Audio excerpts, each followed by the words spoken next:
Assalamualaikum warahmatullahi wabarakatuh. Nama saya Nurzara Devi Sharona Basri, kelas 4B semester 4.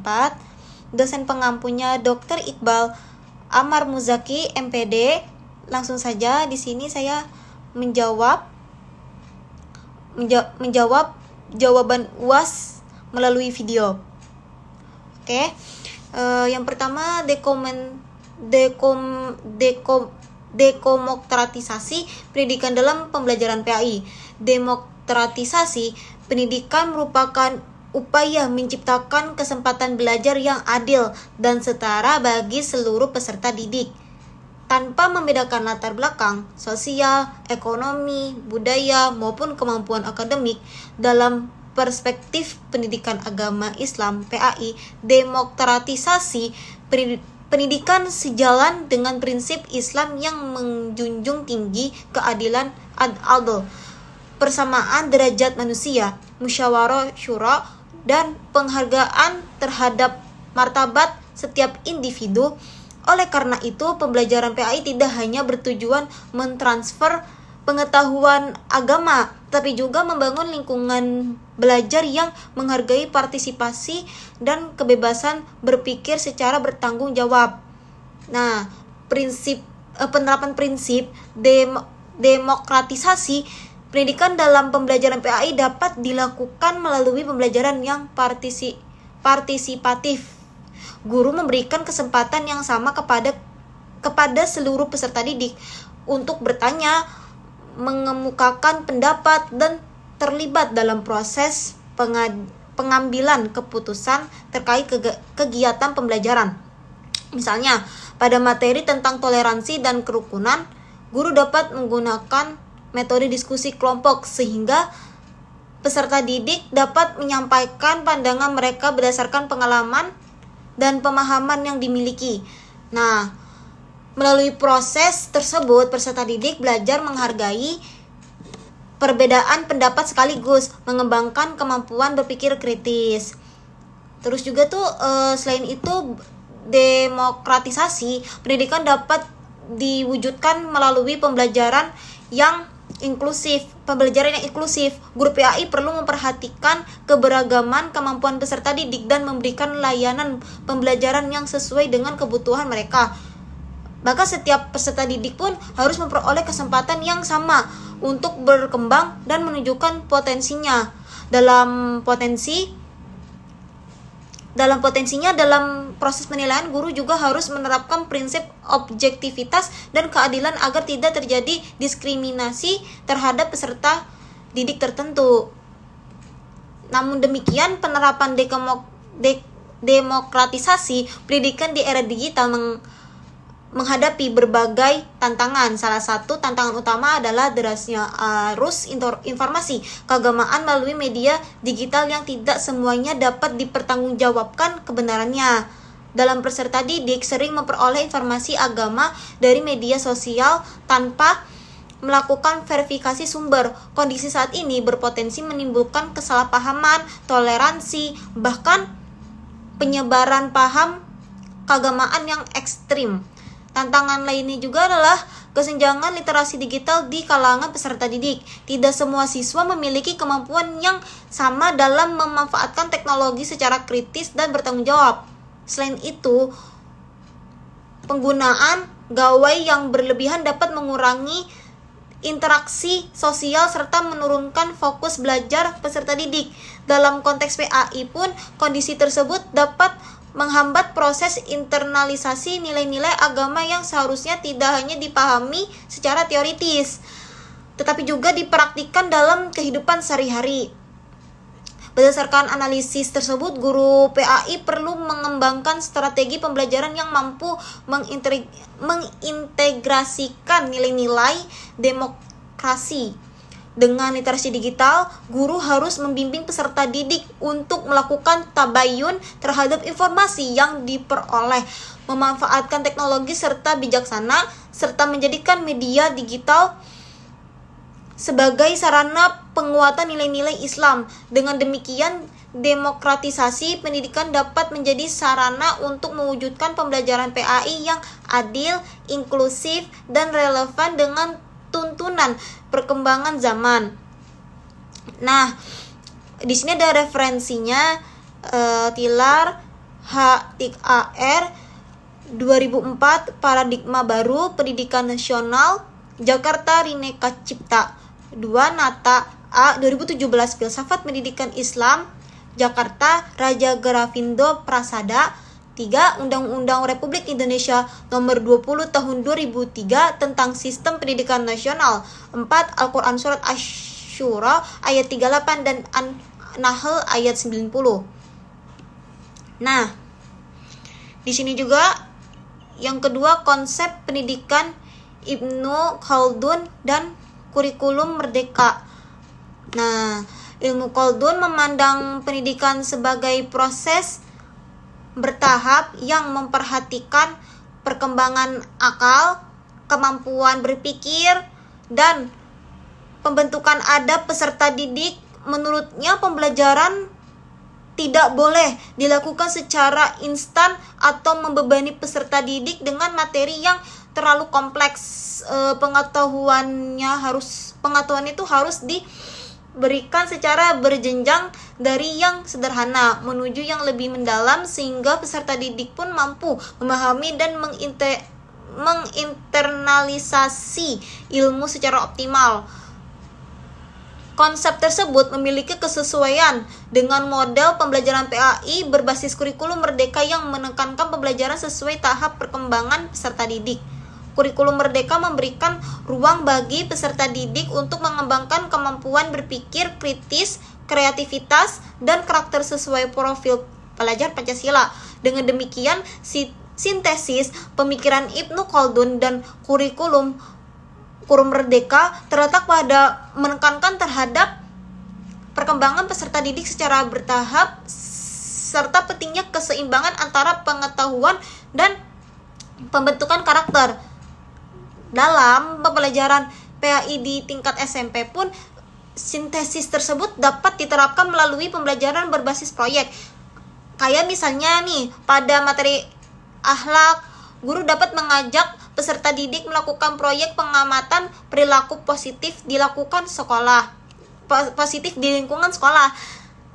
Tahap awal dimulai dengan pemahaman konsep akhlak, dilakukan dengan observasi diskusi kelompok hingga penyusunan laporan refleksi. Melalui pendekatan tersebut, peserta didik tidak hanya memahami teori tetapi juga mengimplementasikan nilai-nilai Islam dalam kehidupan sehari-hari. Nah, di sini ada referensinya, Ibnu Khaldun, Muqaddimah Kemendikbudristek, kurikulum merdeka. Nah, yang ketiga, integrasi ilmu agama dan sains menurut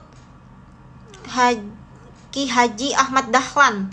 Ki Haji Ahmad Dahlan ini menolak dikotomi antara ilmu agama dan ilmu umum. Menurut beliau tuh keduanya merupakan sarana untuk mencapai kemajuan umat dan harus dipelajari secara terpadu. Pandangan ini sangat relevan dalam menghadapi fenomena dekadensi moral di kalangan pelajar saat ini yang ditandai oleh penyalahgunaan media sosial, rendahnya kedisiplinan, serta menurunnya kepedulian sosial. Terus, integrasi ilmu agama dan sains memungkinkan peserta didik memahami bahwa perkembangan ilmu pengetahuan harusnya disertai tanggung jawab moral. Penguasaan teknologi tanpa landasan akhlak itu tuh dapat menyebabkan penyalahgunaan ilmu. Sedangkan pemahaman agama tanpa wawasan sains dapat menghambat kemampuan menghadapi perkembangan zaman.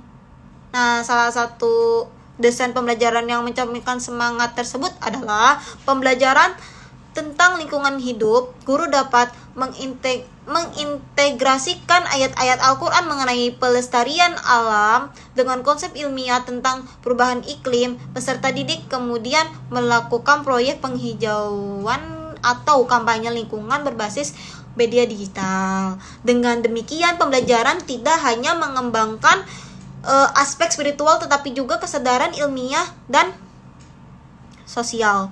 Referensi Yunus Alam, Ki Haji Ahmad Dahlan, dan amal usahanya Al-Quran, Quran Surat Al-A'raf ayat 56. Nah, yang keempat, pemikiran Ki Haji Hashim Asy'ari tentang akhlak dan tawaddu. Ki Haji Hashim Asy'ari menempatkan akhlak sebagai inti pendidikan dalam kitab dan adab. Dalam kitab Adab Alim wal Al-Muta'alim, beliau menekankan pentingnya penghormatan kepada guru, kesungguhan belajar dan sikap tawadu dalam menuntut ilmu. Menurut beliau tuh keberhasilan pendidikan tidak hanya diukur dari penguasaan ilmu tetapi juga kualitas akhlak peserta didik. Dalam konteks pembelajaran PAI, nilai-nilai tersebut berperan penting dalam pengembangan karakter siswa. Sikap tawadu melatih peserta didik untuk menghargai orang lain, tidak sombong terhadap ilmu yang dimiliki, serta terbuka terhadap nasihat dan kritik. Nilai ini sangat dibutuhkan di era digital ketika banyak peserta didik memperoleh informasi dari berbagai sumber dan terkadang mengabaikan peran guru sebagai pembimbing. Penerapan nilai-nilai tersebut dapat membantu mengatasi krisis keteladanan guru di era modern. Guru tidak hanya berperan sebagai pengajar, tetapi juga keteladanan moral. Ketika guru menunjukkan integritas, kejujuran, dan tanggung jawab, peserta didik akan lebih mudah meneladani nilai-nilai tersebut. Sebaliknya, peserta didik yang memiliki sikap tawadu akan lebih menghormati guru dan proses pembelajaran. Referensi Ki Haji Hashim Asy'ari, Adab Al-Alim wal Al-Muta'alim. Nah, yang kelima, purifikasi pendidikan Islam menuntut Ahmad Hasan Persis. Ahmad Hasan menekankan pentingnya pemurnian ajaran Islam berdasarkan Al-Quran dan hadis. Menurutnya, pendidik Islam harus terbatas dari praktik yang tidak memiliki dasar kuat dalam sumber ajaran Islam. Pemikiran ini bertujuan untuk mengembalikan umat kepada ajaran Islam yang autentik. Dalam konteks kurikulum PAI saat ini, gagasan tersebut masih relevan karena dapat mendorong peserta didik untuk memahami agama berdasarkan adil yang sahih. Nah, selain itu, pendekatan ini dapat meningkatkan kemampuan berpikir kritis peserta didik dalam memahami berbagai persoalan keagamaan. Jika dianalisis, pemikiran Ahmad Hasan mengandung unsur konservatif sekaligus reformis.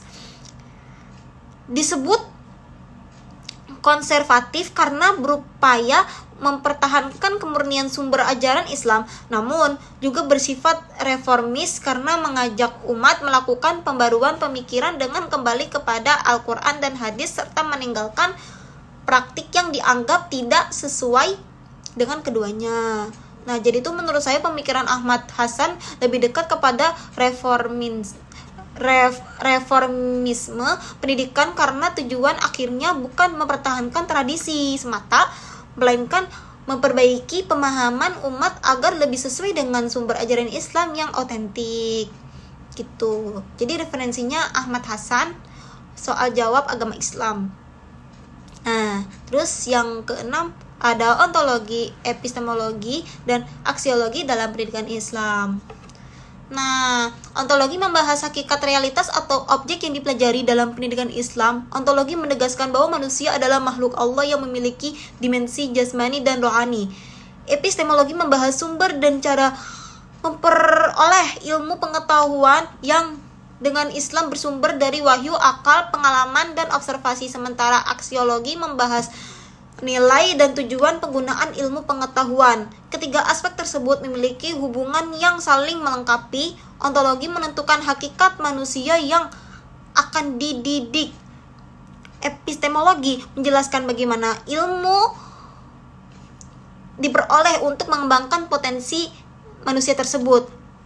Nah, aksiologi mengarahkan ilmu agar digunakan untuk tujuan yang baik dan bermanfaat. Dalam penyusunan visi dan misi program studi PAI, ontologi menjadi dasar dalam memahami hakikat peserta didik sebagai manusia yang beriman dan berilmu. Epistemologi menjadi landasan dalam pengembangan kurikulum dan metode pembelajaran.